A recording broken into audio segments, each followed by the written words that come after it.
আউযুবিল্লাহি মিনাশ শাইতানির রাজিম বিসমিল্লাহির রহমানির রহিম। সার্ভে অ্যান্ড সিভিল টেকনোলজির পক্ষ থেকে সবাইকে স্বাগতম জানিয়ে শুরু করছি নতুন আরেকটি টিউটোরিয়াল। আজকে টিউটোরিয়াল শিখবো আমরা কিভাবে খুব সহজেই যে কোনো অটোক্যাড থেকে যে কোনো টেবিল, সেটা কোয়ান্টিটি চার্ট হতে পারে বা কোঅর্ডিনেট চার্ট হতে পারে, সেটা কিভাবে খুব সহজেই আমরা এক্সেলে এক্সপোর্ট করব সেটা আমরা দেখব।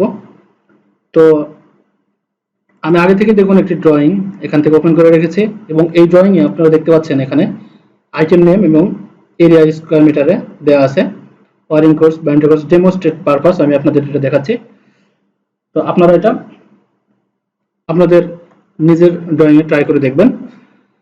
তো এই জন্য আমাদের দরকার হবে একটি লিস্প প্রোগ্রাম।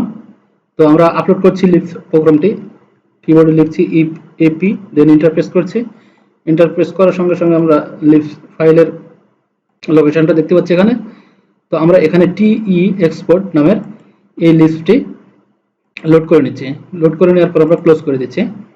এবার আমরা কিবোর্ড থেকে এই এরিয়াটুকু এক্সপোর্ট করতে যাচ্ছি। এজন্য কিবোর্ড থেকে লিখব টিই, লেখার পর আমরা ইন্টারপ্রেস করলাম। ইন্টারপ্রেস করার পরে আমরা এই জায়গাটুকু জাস্ট আমরা সিলেক্ট করে দিচ্ছি। দেখুন আমরা এটা সিলেক্ট করে দিচ্ছি। দেওয়ার পর আমরা এখান থেকে কিবোর্ড থেকে ইন্টারপ্রেস করছি।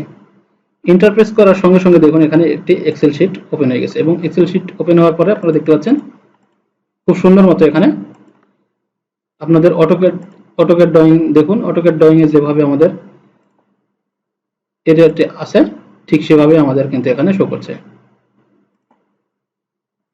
ঠিক সেভাবে আমাদের এখানে শো করছে। আইটেম নেম, স্কয়ার মিটার, এখানে যা যা আছে ঠিক সেভাবে আমাদের। তো এভাবে আমরা খুব সহজে কিন্তু আমাদের যে কোনো ডাটা, আমরা অটোক্যাড ডাটা খুব সহজে আমরা এক্সেল শিটের মাধ্যমে নিয়ে আসতে পারি। তো টেবিল এক্সপোর্ট এই লিস্টটি আমার ভিডিও ডেসক্রিপশনে অবশ্যই পাবেন, সেখান থেকে ডাউনলোড করে নেবেন। তো আশা করছি এই ভিডিওটি আপনাদের কাজে লাগবে। তো আগামী ভিডিও আসা পর্যন্ত ভালো থাকবেন, সুস্থ থাকবেন, এই আশা রেখে শেষ করছি। আসসালামু আলাইকুম।